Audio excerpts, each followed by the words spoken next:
So it's now autumn, and the asparagus spears that we didn't harvest in the spring have grown through the summer, and they've turned into these ferns. It's basically the spear grows up and then the little side shoots open up to this filmy foliage. What's happening now is that these are starting to die back and return the energy down into those fleshy crowns underground. We've got a little bit of winter maintenance to do though, so that we can get a good harvest next spring. First thing is to cut these ferns off, and then you'll probably see that there's some low level weeds around the bed, so we need to give it a quick weed before we feed it.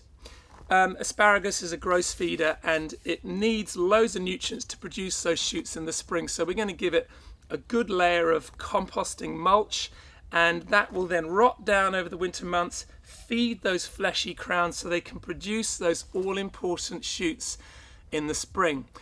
So first things first, just grab a pair of secateurs to cut the ferns down. And these ferns, you just cut them off at ground level. It's pretty easy. Those can go into the compost heap, good brown material. It's got loads of carbon in it. It'll help the compost heap go off in the winter.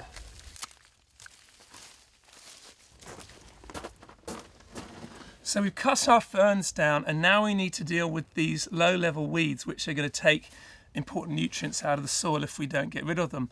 The thing about asparagus crowns is that they are shallow. They're not far down under the soil surface.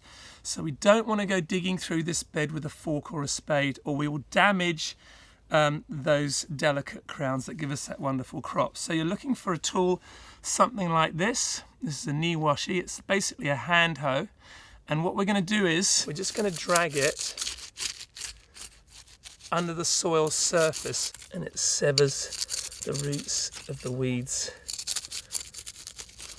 Because these weeds aren't flowering, we can just leave them to rot down on the surface.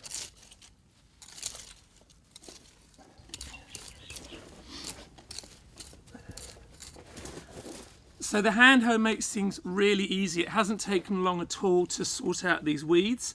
Now we can get on with layering some really nutritious material on top of the bed and settle it down for winter. This is some pretty rich, well-rotted compost, and I'm just going to chuck it on about kind of finger deep across the bed. So we've now got an even layer of compost on the bed. All that remains now before winter is to just mulch it, and that's especially relevant in cooler parts of the country where you might have some late frosts in spring. I've got a barrow of stable manure here, so that's straw mixed in with plenty of horse poo. This is really nutritious.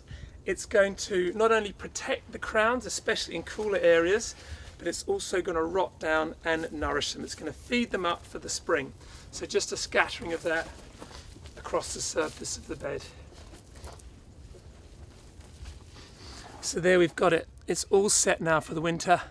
All we have to do is look forward to those spears in the spring.